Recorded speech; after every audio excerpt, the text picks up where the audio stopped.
여러분 안녕하십니까? 목요일 아침 뉴스 퍼레이드 황병준입니다.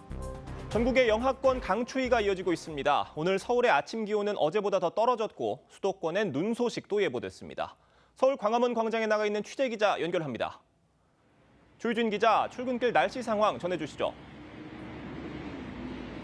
네, 서울의 현재 기온은 영하 9도로 어제 같은 시간보다 2도가량 낮습니다. 특히 체감 기온이 영하 13도까지 뚝 떨어지면서 이렇게 패딩을 입어도 온몸에 한기가 들 정도인데요. 출근길 시민들도 두꺼운 외투를 입고 발걸음을 재촉하고 있습니다. 현재 수도권과 강원도, 충북 중북부, 경북 북부 내륙 등에 한파특보가 내려졌습니다. 오늘 아침 최저 기온은 서울 영하 9도, 춘천 영하 14도, 전주 영하 5도, 대구 영하 5도로 전국 대부분 지역에서 맹추위가 이어집니다. 낮에도 찬바람이 불며 춥겠습니다. 한낮 최고 기온은 서울이 2도, 춘천 2도, 전주 5도, 대구 6도로 어제보다 높지만 체감 온도는 기온보다 3도가량 낮겠습니다. 수도권에는 올겨울 첫눈이 내릴 전망입니다. 오후부터 밤 사이 수도권과 강원 중남부 내륙과 산지를 중심으로 눈이 1에서 5cm 정도 쌓이겠습니다. 춘천권과 전라권, 경북 내륙 등도 1cm 안팎의 눈이 예상됩니다. 기상청은 수도권과 강원 내륙 산지를 중심으로 눈이 쌓여 빙판길이 예상되는 만큼 차량과 보행자는 안전에 유의할 것을 당부했습니다. 동해안 지역은 여전히 건조특보가 이어지고 있습니다. 대기가 건조한데 바람까지 강하게 불어 화재가 발생하지 않도록 주의가 필요해 보입니다. 서울 광화문 광장에서 TV조선 조유진입니다. 이재명 대통령이 계엄 1주년 성명을 통해 내란이 현재도 진행 중이라며 엄정한 심판을 강조했습니다. 통합보단 청산에 더 무게를 실었다는 평가가 나왔습니다. 국민의힘에선 지도부와 개별 의원들이 비상계엄에 대한 사과 메시지를 냈습니다. 이루라 기자입니다. 이재명 대통령은 계엄 1년을 맞아 2,400자 분량의 대국민 특별 성명을 발표했습니다. 국회가 계엄 해제를 의결하고 군이 이를 이행한 건 모두 국민 덕분이라며 12월 3일을 국민 주권의 날로 지정해 기리겠다고 했습니다. 담대한 용기와 연대의 빛나는 힘을 보여주신 위대한 대한국민 여러분께 깊이 감사드립니다. 노벨 평화상을 수상할 충분한 자격이 있다고 확신합니다. 내란 사태는 현재 진행형이라며 가담자에 대한 철저한 조사 의지도 밝혔습니다. 특히 숨겨놓고 적당히 넘어갈 수는 없다며 통합이 봉합은 아니라고 강조했습니다. 민주당이 추진 중인 내란 특별재판부 설치와 2차 종합특검에 대해서도 사실상 힘을 싣는 모습을 보였습니다. 또 특별수사본부든 뭐든 꾸려서 계속 수사해야 될 텐데 국회를 믿고 일단은 기다려보겠습니다. 국민의힘 송원석 원내대표는 비상계엄을 못 막은 데에 대해 의원 107명을 대표해 고개를 숙였습니다. 국민의힘 국회의원 모두는 무거운 책임감을 통감하고 있습니다. 국민 여러분께 다시 한번 진심으로 사과드립니다. 장동혁 대표는 SNS를 통해 책임을 통감한다는 메시지를 냈습니다. 다만 계엄은 의회 폭거에 맞서기 위한 조치였다며 민주당 책임론도 언급했습니다. 국민의힘 초대선 의원 25명은 반성 현수막을 내걸고 윤석열 전 대통령과의 단절을 약속했습니다. TV조선 이루라입니다. 더불어민주당은 오늘 정치검찰 조작기소 규탄대회를 열고 정부의 내란 청산 구호에 발을 맞출 예정입니다. 국민의힘은 성추행 의혹이 불거진 민주당 장경태 의원의 지역구 사무실을 찾아가 진상규명을 요구하는 등 대여 공세를 이어갈 전망입니다. 전정원 기자입니다. 계엄 1년을 맞아 내란과의 전쟁은 끝나지 않았다며 청산 의지를 강조한 민주당은 정치검찰의 조작기소 책임자 처벌을 촉구하는 규탄대회를 엽니다. 나치 전범 처벌하듯 내란 사범을 끝까지 추적해서 처벌해야 합니다. 대장동 사건과 불법 대북 송금 사건 등 윤석열 정권에서 이뤄진 검찰 수사의 부당함과 관련자 무죄를 주장할 계획입니다. 앞서 민주당은 이들 사건에 당시 법무부와 대통령실 등이 조직적으로 개입했는지 들여다보겠다며 국정조사 요구서를 단독 제출했습니다. 국민의힘은 성추행 의혹이 불거진 민주당 장경태 의원 규탄에 나섭니다. 서울 동대문구에 위치한 장의원 지역 사무소를 찾아 권력형 성범죄 진상규명을 요구하고 재발 방지 대책 마련을 촉구한다는 계획입니다. 피해자 코스프레 하는 것도 모자라 2차 가해에 몰입하고 있습니다. 국민의힘은 혐의를 부인하고 있는 장 의원이 2차 가해를 한다며 국회 법사위 사임과 의원직 사퇴를 요구하고 있습니다. 이게 법사위원 자격이 있습니까? 국민 모두가 장경태 의원의 성추행을 의심하고 있어요. 민주당은 윤리감찰단 조사 결과를 지켜보겠다면서도 2차 가해성 발언은 자제되어야 한다고 했습니다. TV조선 전정원입니다. 계엄 해제 방해 혐의를 받는 추경호 국민의힘 의원에 대한 구속영장이 기각됐습니다. 영장재판부는 심사 과정에서 특검에 계엄 선포 직후 추 의원이 윤석열 전 대통령과 2분 통화한 걸로 공모가 가능하냐고 반문했다는데 특검의 부실 수사와 무리한 영장 청구를 지적했다는 해석이 나옵니다. 류태영 기자가 보도합니다. 추경호 전 원내대표는 12.3 비상계엄이 선포된 직후인 밤 11시 22분 윤석열 전 대통령과 2분가량 통화했습니다. 대통령과 통화 후 의총 장소를 당사에서 국회로 바꾸고 의원들과 함께 국회로 이동했습니다. 특검은 영장심사 때 윤 전 대통령이 비상계엄에 협조해달라는 취지로 말했고 추 전 대표가 동의했다며 계엄 모의라고 주장했습니다. 그러자 재판부는 2분 통화로 이렇게 중요한 것을 모의했다고 볼 수 있느냐고 물었습니다. 재판부는 또 추 전 원내대표가 의원총회 장소를 변경한 게 의원들을 통제할 정도로 강력한 거냐고 물었습니다. 당시 추 전 원내대표실에 함께 있다가 계엄 해제에 찬성한 국민의힘 김용태 의원 사례를 통해 특검 주장에 맹점을 지적한 걸로 보입니다. 공모로 볼 만한 게 지금 아직 제대로 소명이 안 되지 않았습니까? 구속영장을 청구할 만한 상황은 아니었죠. 한덕수 전 총리, 박성재 전 법무장관, 추 전 원내대표 등 내란 특검이 청구한 구속영장 13건 중 6건이 기각됐습니다. 형사사건 영장 기각률의 2배가 넘는 수치로 특검이 무리한 영장 청구를 반복한 걸 보여준다는 지적입니다. TV조선 류태영입니다. 네, 국회 본회의장에서 민주당 문진석 원내수석 부대표가 대통령실 김남국 비서관에게 인사청탁을 하는 문자가 포착됐습니다. 인사청탁도 문제지만 강훈실 비서실장과 실세 의혹이 불거진 김현지 제1부속실장에게 추천하겠다고 한 김 비서관의 답글이 더 논란이 되고 있는데요. 대통령실 스스로 실세 논란을 재점화한 셈이 됐습니다. 고희동 기자의 보도입니다. 내년도 예산안 처리를 위해 열렸던 국회 본회의장입니다. 민주당 문진석 원내수석 부대표가 대통령실 김남국 국민디지털 소통비서관에게 파일 하나와 함께 문자를 보내는 모습이 포착됐습니다. 중앙대 후배고 이 대통령 도지사 출마 때 대변인도 했다며 내가 추천하면 강훈식 실장이 반대할 테니 한국자동차산업협회장직에 아우가 추천해달라고 한 겁니다. 문 수석과 김 비서관은 중앙대 선후배 관계입니다. 김 비서관은 15분 뒤 훈식이 형이랑 현지 누나에게 추천하겠다고 답했습니다. 대통령실 강훈식 비서실장과 김현지 제1부속실장으로 추정됩니다. 특히 인사권이 없는 김현지 실장에게 인사청탁을 하겠다는 김 비서관의 답변이 논란을 키웠습니다.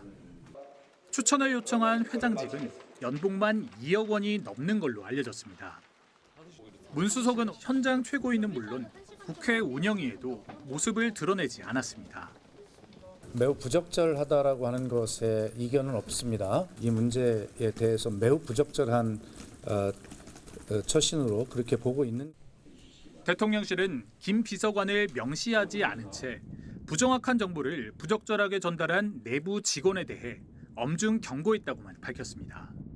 TV조선 고희동입니다.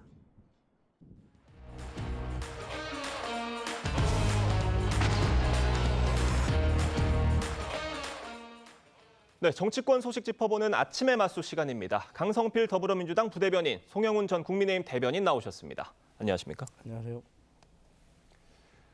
비상계엄 1년이었던 어제 국민의힘에선 자성의 목소리와 함께 공식 사과 메시지가 나왔습니다. 관련 목소리 들어보겠습니다.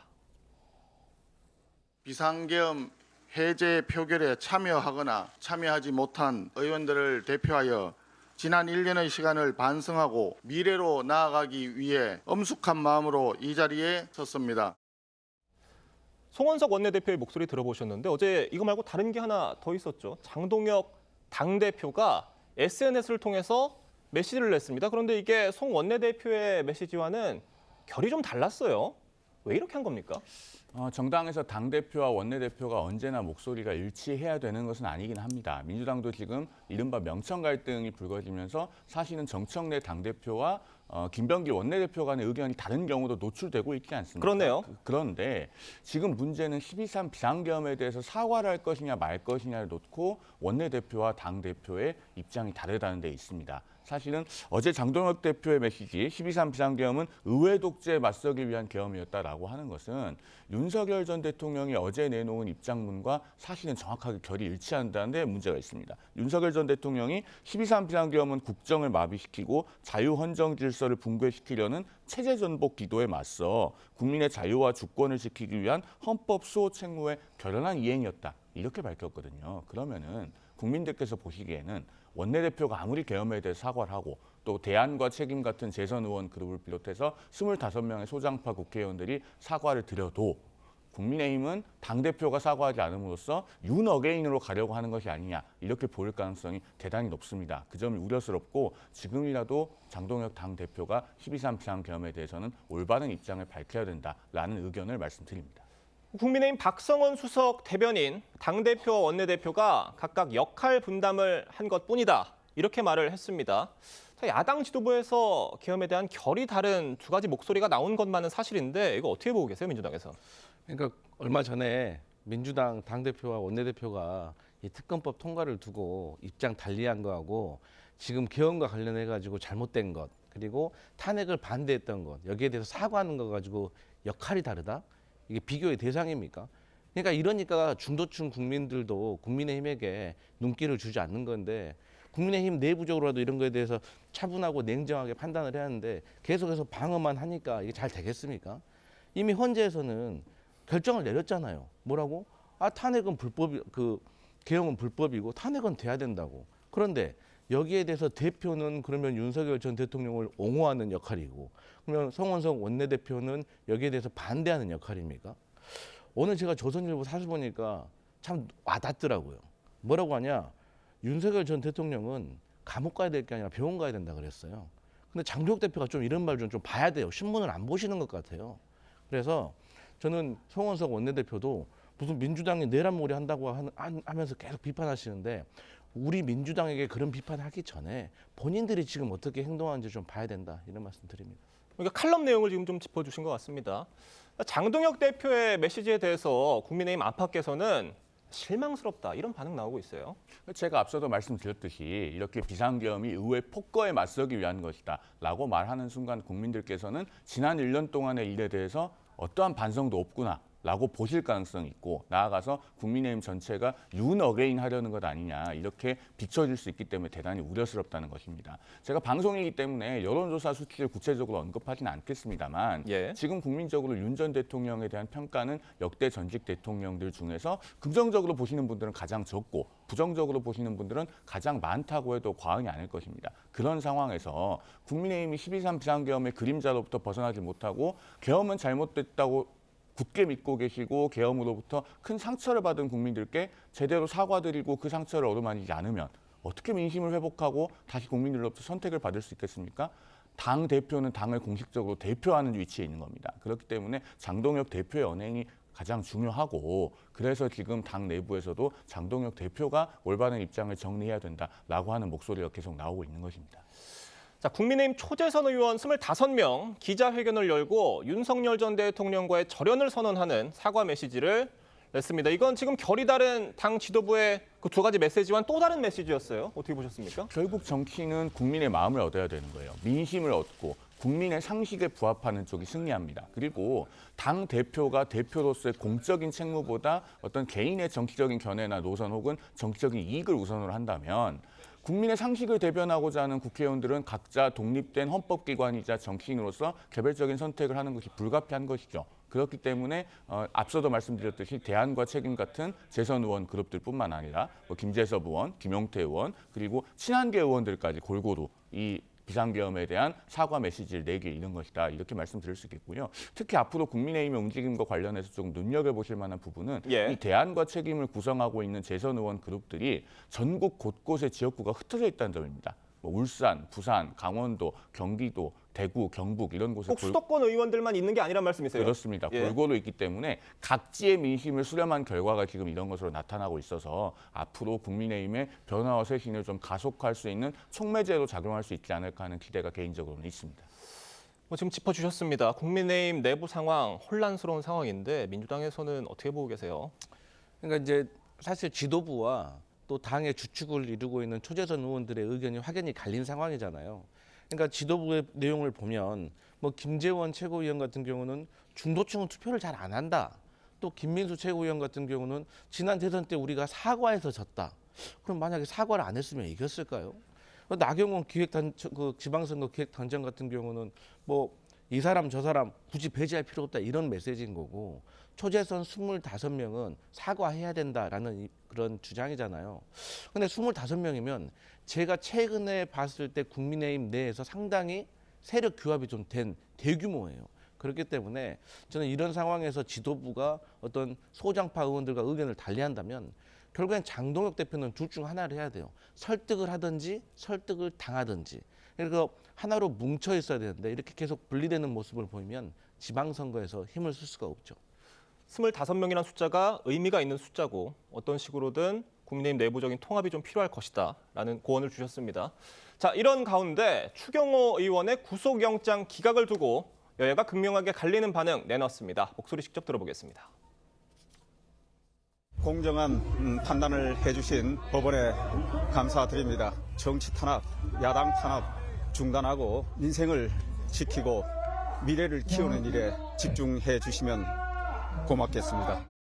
2025년 12월 3일 오늘은 내란 청산을 방해하는 제2의 내란 사법 구테타입니다. 역사는 윤석열 정권과 조희대 사법부가 한 통속이었다고 기록할 것입니다.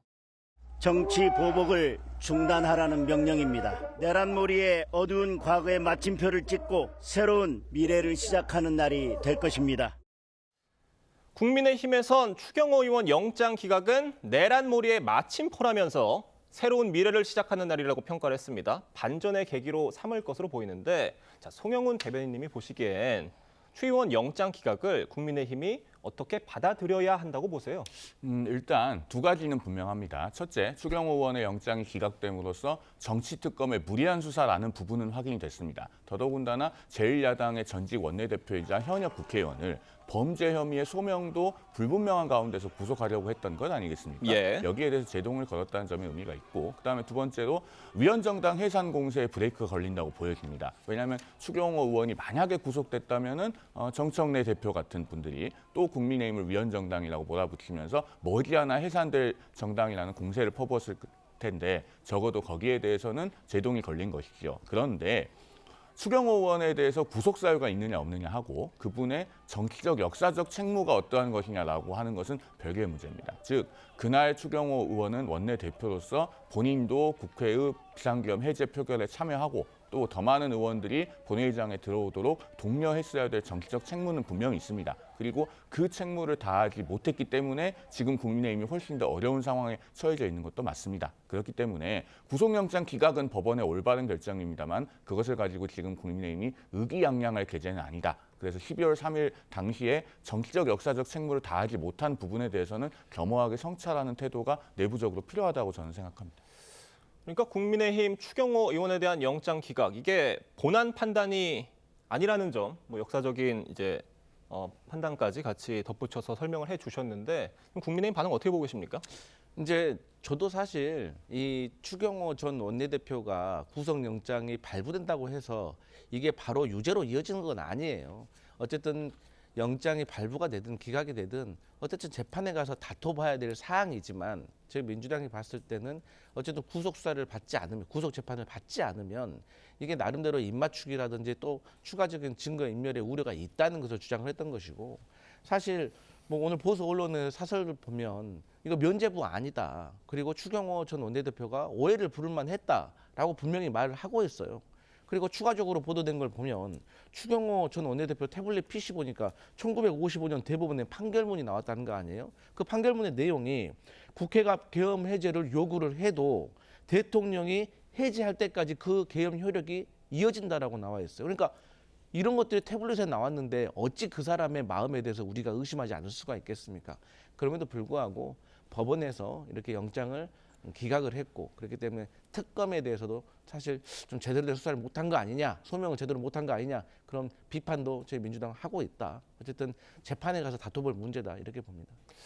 지금 앞서 추경호 의원에 대한 영장이 기각되면 민주당으로선 거 봐라 지금 재판부가 제대로 된 판단을 하지 않고 있지 않느냐라고 나올 것이다라는 전망이었는데 지금 실제로 그렇게 나오고 있는 것으로 보입니다. 어떻게 보고 계십니까? 이른바 내란 전담 재판부법을 또 법사위에서 통과시키고 그렇게 하면서 답정너식의 재판을 요구하는 그리고 더 나아가서는 법원이 영장 자판기처럼 기능하기를 원하는 그런 모습들을 노골적으로 보여주고 있죠. 그런데 이런 것들이 한마디로 말씀드리면은 사법부 파괴이고 반헌법적인 것입니다. 이러한 시도는 당장 중단되어야 하고 한마디 덧붙이자면 민주당 안에 저는 정신적 윤어게인 세력이 많이 있는 것이 아닌가 하는 말씀을 드리지 않을 수가 없습니다. 누차 지적합니다만 이런 내란 전담 재판부법은 명백하게 위헌이기 때문에 윤 전 대통령 측이 위헌법률 심판 제청 신청해서 그게 법원에서 받아들여지고 재판 절차가 중단이 되면 윤 전 대통령은 석방됩니다. 그리고 설령 그렇게 되지 않는다고 하더라도 헌법재판소로 가져가서 헌법소원 심판이 인용되면 재판을 처음부터 다시 해야 될 수도 있어요. 결국 그런 것들이 궁극적으로 누구에게 이익이 되는가 생각해 보면은 민주당 스스로가 이런 헌법 파괴를 중단하는 것이 오히려 헌법을 더 튼튼하게 만드는 일이다라고 하는 것을 스스로 분명하게 깨달아야 된다는 말씀을 드립니다. 알겠습니다. 다음 소식 짚어보겠습니다. 민주당 문진석 원내수석 부대표가 대통령실 김남국 비서관에게 문자로 인사청탁을 하는 장면이 포착돼 논란이 이어지고 있습니다. 문진석 부대표는 건강상의 이유로 국회 운영에 불참했는데 이를 두고도 여야 공방이 벌어졌습니다. 모습 보겠습니다. 인사청탁을 한 문진석 의원님께서 오늘 출석을 안 하신 것이 굉장히 유감입니다. 어디 숨어 계시는지 잘 모르겠습니다. 그렇게 비겁하게 숨지 말고 민주당의 문진석 간사님은 지금 어디 가셨습니까? 근데 인사청탁하다 들켜서 지금 현지 누나한테 조인트 가이로라도 가신 겁니까? 동료 의원이에요, 동료 의원. 말 조심하시라니요. 네? 잘하신 겁니까? 적당히 해야지, 적당히. 그러니까 문진석 수석 부대표가 추천을 요청했다는 그 회장직, 이게 공공기관 회장직이 아니라 민간협회 회장직입니다. 대통령에게 임명권이 있는 자리가 아니고요. 그렇기 때문에 대통령실도 인사에 개입할 수가 없는 자리입니다. 그런데 왜 저런 문자를 또 김남국 비서관에게 보냈는지, 그리고 김남국 비서관은 어떻게 저런 답장을 할 수가 있었는지 야당으로서는 궁금합니다. 물어보고 싶었다는 건데 운영에 나오지 않으셨어요. 어디 가셨던 거라고 보세요?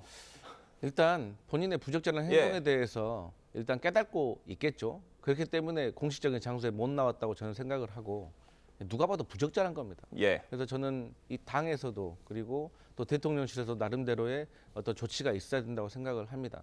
그러니까 당에서는 뭐 당 대표나 원내 지도부에서 결정할 일이지만 어쨌든 대통령실에서도 이게 이제 대통령실에서 관여할 수 있는 인사는 아니지만 이 협회라는 것이 보통 회원사가 있는 거 아니겠어요?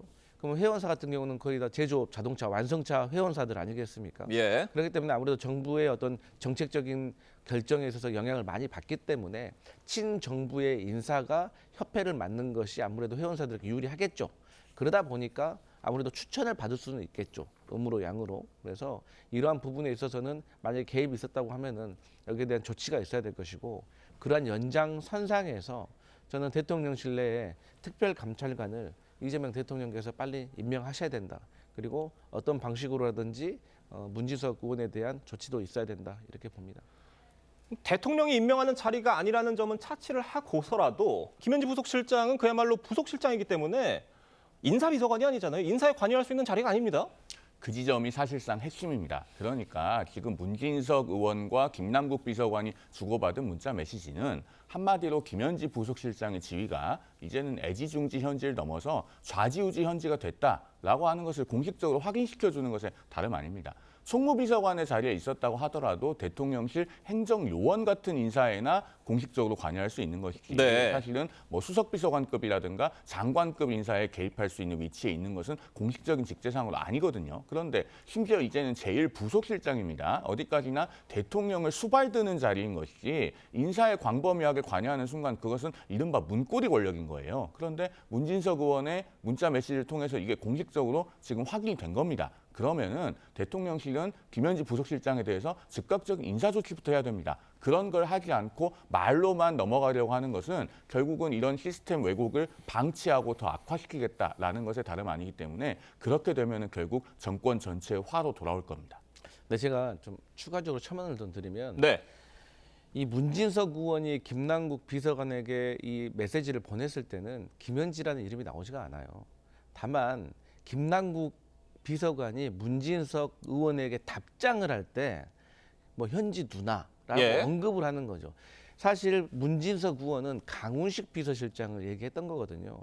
그러니까 제가 속상한 건 뭐냐면 아니 필요 없는 논란을 만들어서 또 지금 국민의힘으로 하여금 김현지 실장에 대한 또 이런 야속한 논란을 만들게 한다는 이 자체가 저는 너무나도 아쉽고 한탄스럽습니다. 제가 한 말씀만 드리면 알겠습니다. 그 필요 없는 논란을 자초했다고 하셨는데 김남국 비서관의 문자 메시지를 보면은 현지 누나를 너무나 자연스럽게 언급합니다. 그리고 거기에 대해서 문진석 의원이 생뚱맞게 무슨 현지 누나냐 이렇게 반응한 것도 아니잖아요. 그러면은 그 문자를 보면은 지금 대통령실이 어떻게 운영되고 있는가는 매우 적나라하게 드러난다 이렇게 말씀드릴 수 있습니다. 흐름이 자연스러운 대화였다라는 말씀이신 것 같습니다. 자, 이번 논란으로 김현지 실장의 실세 논란 재점화된 분위기입니다. 지난 국감 당시 강훈식 비서실장, 김현지 실장이 실세라는 야당의 공세에 정면 반박하기도 했는데 그 모습 잠시 보겠습니다. 특정 인물이 실세다. 그 사람이 다 좌우한다. 그 사람을 통해야 된다. 뭐 이런 법적과 정치적 공세가 많이 있는 거 알고 계시죠? 네, 알고 있습니다.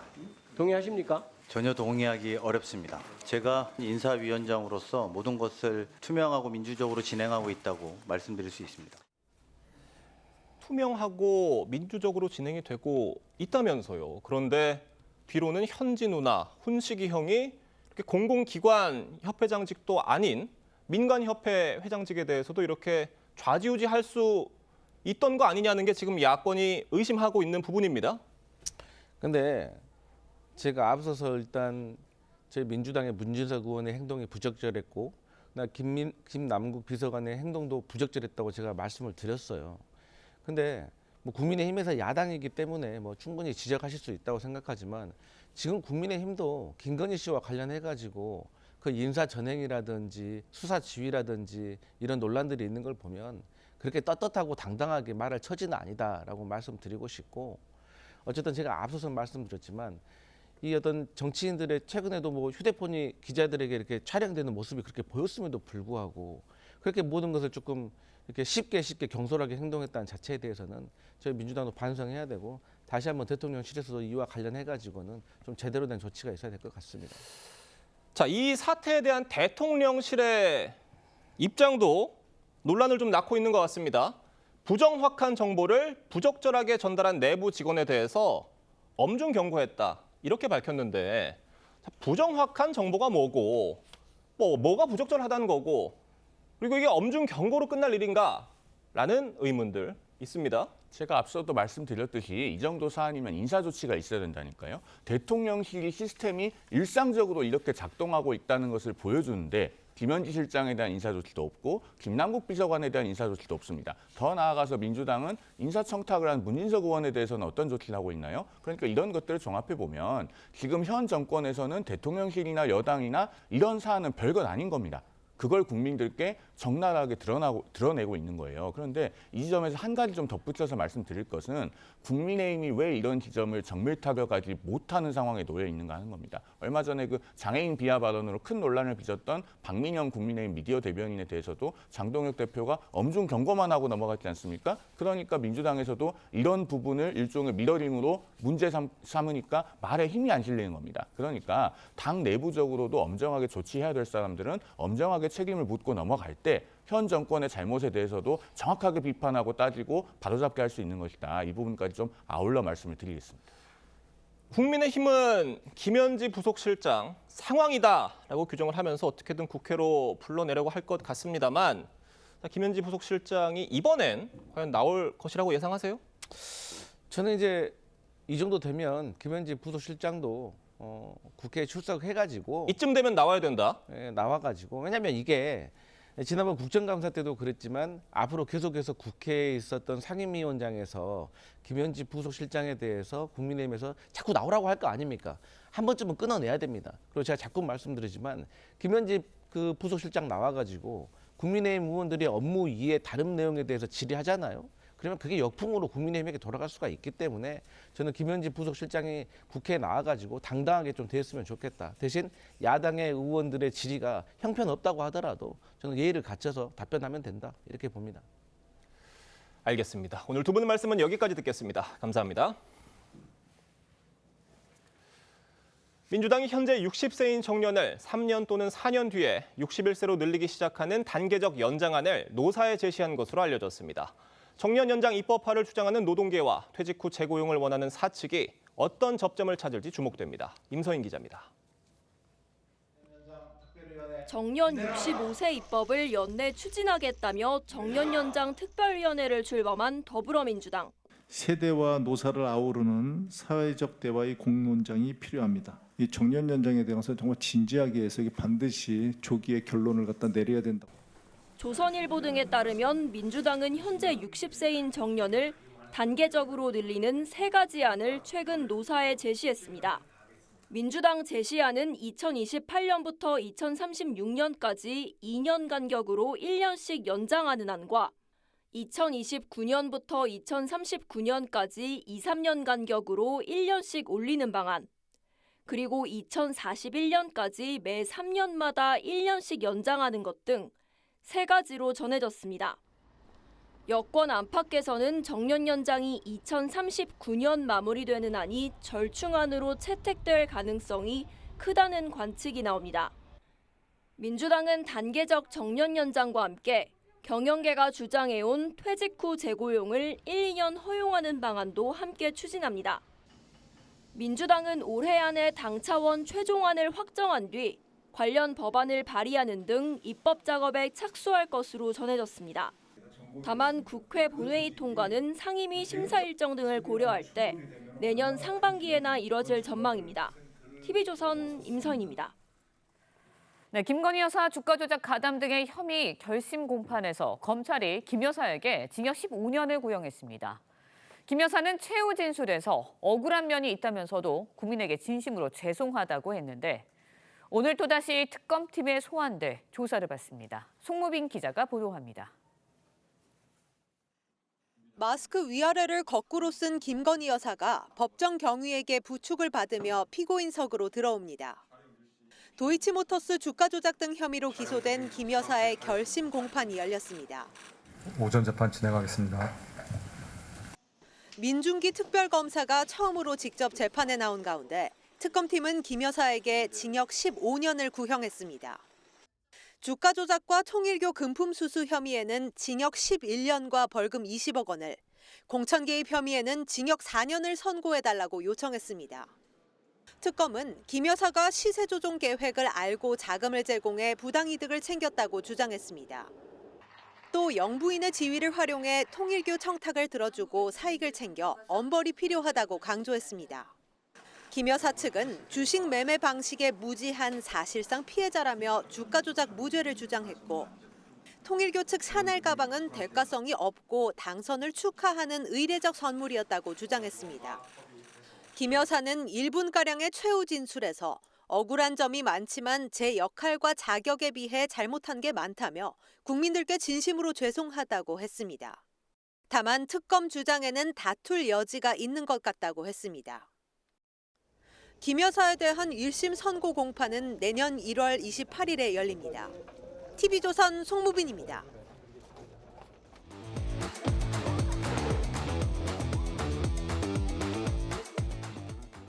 화제가 된 사건, 사고 소식 짚어보는 아침의 이슈 시간입니다. 네, 정혁진 변호사, 조기현 변호사와 함께 자세한 이야기 나눠보도록 하겠습니다. 안녕하십니까? 안녕하세요. 어제 법사위에선 성추행 의혹을 받는 장경태 민주당 의원을 두고 설전이 오갔습니다. 내용 들어보겠습니다. TV에 전 국민이 장경태 의원의 왼손이 어디로 들어가는지 화면을 다 봤는데 무슨 데이터 폭력을 운운을 해요. 장경태 의원 당장 나가세요. 당장 나가시라고요. 허위 보도에 대한 조작 보도에 대한 확대 재생산을 하고 있습니다. 자신 있으시면 나가서 하시고 나가서 할 자신 없으시면 여기서도 입 다무시기 바랍니다. 의사 진행 발언 기회에 동료 의원을 근거 없이 신동욱 위원에 대해서는 오늘 발언을 제한하도록 하겠습니다. 1년이 지나서 지금 고소가 된 사건이고 그렇게 되면 나경원 의원은 100번도 더 물러나야 돼요. 고소 늦게 했다는 발언, 피해 여성이 먼저 신체 터치를 했다는 발언 전부 다 2차 가해예요.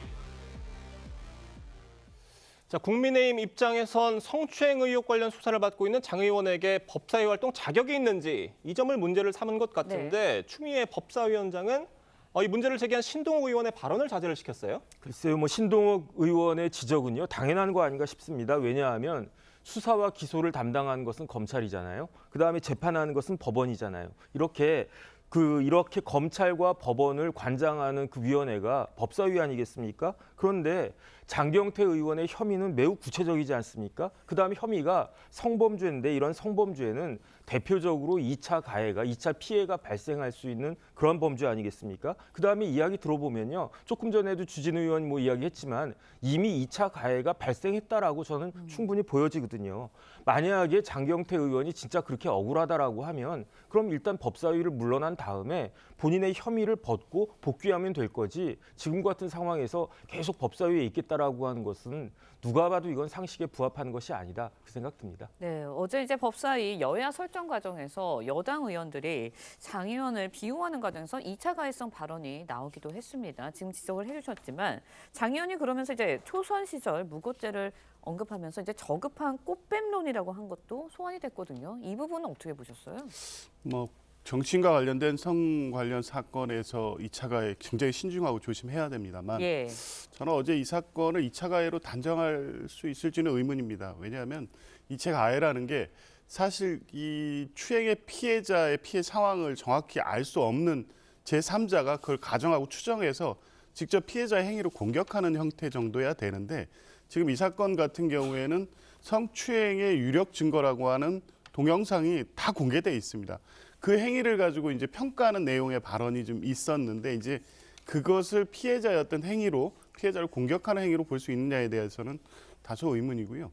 그리고 이제 과거에 장경태 의원이 이 성폭력 특별법에 무고죄를 신설하려는 윤석열 전 대통령의 당시 공약에 대해서 비판했던 내용입니다. 그러니까 특정 사안에 대해서 어떤 무고죄 어떤 적용을 문제 삼은 건 아니고 입법 정책적 문제였기 때문에 그 사항을 또 이 사항하고 바로 연결시키는 것도 다소 무리가 있습니다. 어찌됐든 공개된 자리에서 이제 어제 설전이 그렇게 비춰지면 보기에 따라서 그런 우려가 제기될 수 있으니까요. 국회의원들, 정치인들, 특히 법사위원들은 발언에는 신중해야 된다는 것은 당연하다고 봅니다. 민주당 지도부가 2차 가해성 발언을 했다는 지적을 받는 의원들에 대해서 제재를 할 가능성 얼마나 있다고 보십니까? 일단 우리나라에 법이 있는데요. 어떤 법이 있냐면 여성폭력 방지 기본법이 있어요. 거기에 2차 피해에 대해서 규정하고 있는데 수사나 재판이나 언론 보도 등 여성폭력 사건 처리 및 회복의 전 과정에서 입는 정신적, 신체적, 경제적 피해를 2차 피해라고 하거든요. 그런데 대표적인 게 뭐냐면 폭행, 폭언, 저런 폭언 같은 게 대표적인 2차 가해고 2차 피해인 거거든요. 그런데 조금 전에 조 변호사님은 마치 저게 2차 가해가 안 될 것처럼 안 될 수도 있다는 식으로 말씀을 하셨지만 2차 가해가 되느냐 안 되느냐는 누구 입장에서 봐야 되느냐. 가해자 입장에서 보는 게 아니에요. 이거는 피해자, 그 여성 피해자 입장에서 봐야 되는 거고 이거를 뭐라고 그러느냐. 대법원에서 확립된 판례에 따르면 그게 바로 성인지 감수성 아니겠습니까?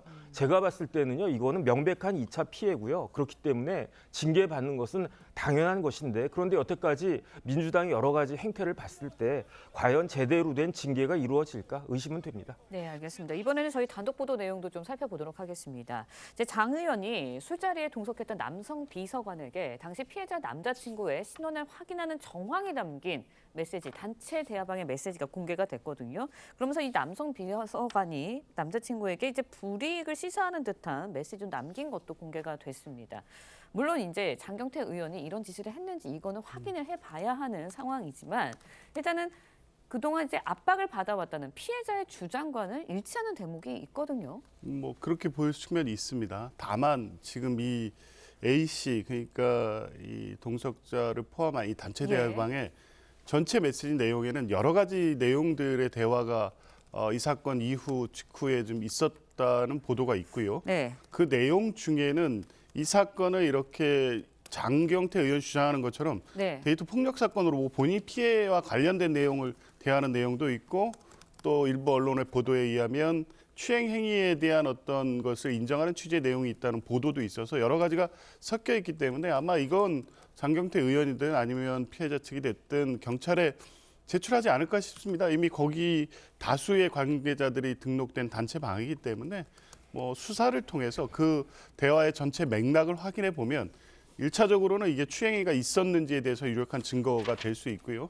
그게 아니라면 또 아니 그에 반대된 어떤 다른 대화 내용이 있는지 또 실제 추행을 전제로 해서 그걸 무마시키기 위한 다른 협박이 있었는지까지 대화 내용 전체를 분석하면 나올 것이기 때문에 경찰이 좀 신속하게 수사를 통해서 결론을 내줬으면 좋겠습니다. 네, 다음 소식 짚어보겠습니다. 쿠팡 사태와 관련해서 이틀째 이어진 긴급 현안 질의에서 김범석 의장에 대한 성토가 이어졌습니다. 내용 듣고 이어가겠습니다.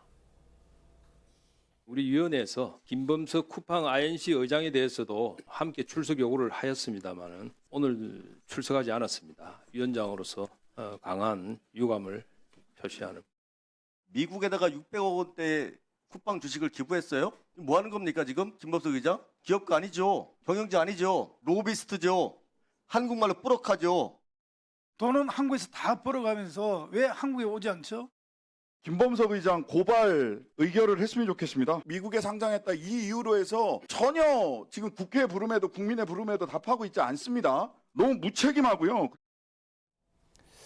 여야가 김 의장이 책임 회피를 하고 있다. 한 목소리를 냈습니다. 지금 김 의장을 고발해야 한다 이런 주장까지 나왔어요. 일단은 신장식 의원이 무책임하다라고 했는데 그 이야기는 맞는 것 같아요. 왜냐하면 김범석 의장이 쿠팡 아메리카의 의결권을 얼마에 갖고 있냐? 76.5%를 갖고 있고요. 그다음에 쿠팡 코리아는 쿠팡 아메리카가 100% 지배하고 있으니까 그러니까 김범석 의장이 쿠팡을 실질적으로 지배하는 것은 맞다. 그러니까 이런 어마어마한 그러한 사태가 발생했는데 여기에 대해서 책임지고 그러한 모습들을 보여주는 게 맞는데 너무 회피하는 거 아닌가 그런 생각은 드는데 중요한 건 뭐냐면요. 김범석 의장이 쿠팡 코리아에게 있어서 아무런 공식적 직함을 갖고 있지가 않습니다. 김범석 의장이 서울에서 태어나긴 했지만 지금 국적은 미국이고요. 이른바 코리안 아메리칸이거든요. 그런데 그다음에 그렇기 때문에 조금 전에 나와 있는 저 사람이 그 박대준 대표 아니겠습니까?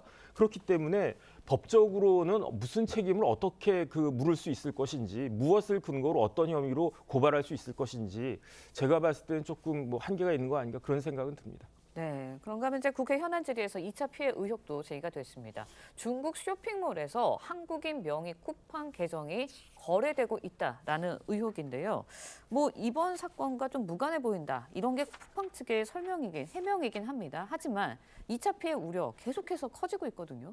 그럴 수밖에 없죠. 어제 쿠팡의 해명을 들어도 안심할 수 있을까요? 지금 국민들은 쿠팡을 포함해서 전자거래와 관련된 메시지만 받아도 이게 피해가 아닌가 지금 걱정하는 상황까지 와 있는데 지금 쿠팡의 대응 태도를 보면 초기 사건에 대한 인지부터 피해 범위에 대해서 처음에 4천여 개 정도 유출됐다고 그것도 노출이라는 표현을 쓰면서 축소시키게 급급하고 있습니다.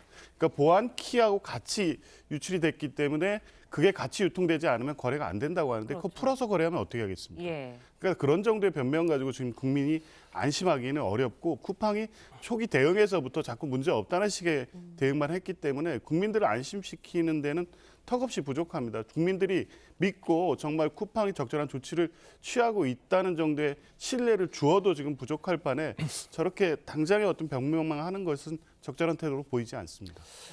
네, 화제의 사회 이슈들 자세히 짚어봤고요. 앞선 정치 토크 중에 문진석 민주당 수석부대표가 김현지 부속실장에게 인사청탁을 했다는 질문과 관련해서 김남국 비서관에 대한 추천 요구였다는 점으로 바로잡고 가겠습니다. 오늘 말씀 여기까지 듣겠습니다. 감사합니다. 고맙습니다. 미국이 한국산 자동차 관세를 25%에서 15%로 낮추는 조치가 오늘부터 발효된다고 공식 발표했습니다. 한국의 대미 투자에 대한 사실상 막교환 조치인데 낮아진 관세는 11월로 소급해 적용한다고 밝혔습니다. 이루라 기자가 보도합니다. 미국 연방정부가 현지 시간 3일 홈페이지에 올린 관보입니다. 한국산 자동차에 대한 15% 관세가 11월 1일 기준으로 소급 적용되며 이달 4일부터 효력이 발생한다는 내용입니다. 10월 경주 한미 정상회담에서 합의된 후속 조치를 공식화한 겁니다. 이로써 4월부터 이어진 한미 간 관세 무역 협상이 일단락됐습니다. 한국은 3,500억 달러, 약 500조 원 규모의 미국 투자를 약속했고 미국은 한국산 자동차 등에 대한 관세 인하와 우라늄 농축 및 핵 추진 잠수함 도입을 지원 또는 승인하기로 했습니다. 전날 미 상무장관은 한국 등의 대미 투자금이 미국 내 원자력 발전소 건설에 우선 활용될 것이라고 밝혔습니다. And we're going to start as an example, nuclear, by the Japanese and the Koreans, meaning they give us the money, we build it here, and we split the cash flow 50-50. 또한 한국의 1,500억 달러 투자로 미국 선박 건조에도 나서겠다고 밝혔습니다. 미 정부는 관보를 통해 양국 정상이 한미 동맹의 새로운 장을 선언했다고 밝혔습니다. 이번 조치에는 한국에 대한 국가별 상호 관세도 기존 25%에서 15%로 낮추는 내용도 포함됐습니다. TV조선 이루라입니다. 네, 렌즈에 담긴 그 순간 그 의미를 짚어보는 시간이죠. 사진 기자가 선택한 아침 현장입니다. 오늘은 조선일보 사진부 이태경 기자와 함께합니다. 안녕하세요. 오늘 아침에 본 사진 어떤 건가요? 네, 추위가 기승을 부리고 있는데요. 영하의 추위 속 우리 주변의 모습입니다. 현장 모습 사진으로 만나보겠습니다. 어제 전국 대부분의 지역이 영하권의 추위를 보였는데요. 머리끝부터 발끝까지 꽁꽁 싸맨 시민들과 외국인 관광객들의 모습에서 추위를 실감할 수 있습니다. 대관령 지역의 도로가에는 고드름이 얼어붙어 동장군의 위세가 대단함을 알 수 있었습니다. 네, 정말 추운 날씨인데요. 다들 어떻게 버티고 계실까요? 네, 우리 주변에서는 추위에 다양하게 대처하고 있는 모습을 볼 수 있는데요.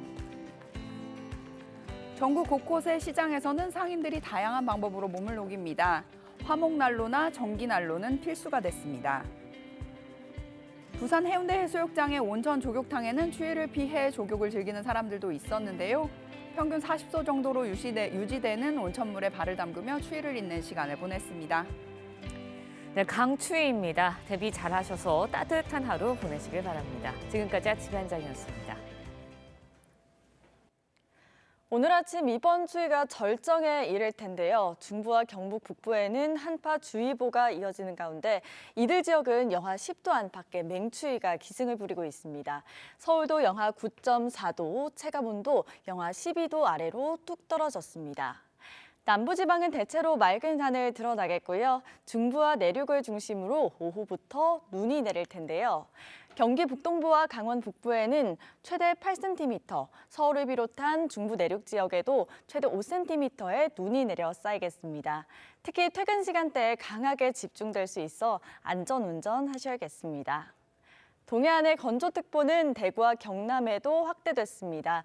오전까지는 바람도 강해서 산불 등 화재 사고 주의해야겠습니다. 현재 기온 보시면요. 서울이 영하 9.1도, 춘천 영하 12.7도 가리키고 있고요. 한낮 기온 보시면 서울 2도, 대구 6도로 어제보다 높겠습니다. 이번 추위는 주말부터 차츰 누그러지겠습니다. 오늘의 날씨 박선민입니다. 이상으로 목요일 뉴스 퍼레이드 마칩니다. 네, 저희는 내일 아침 7시 24분에 다시 찾아뵙겠습니다. 시청해주신 여러분 고맙습니다.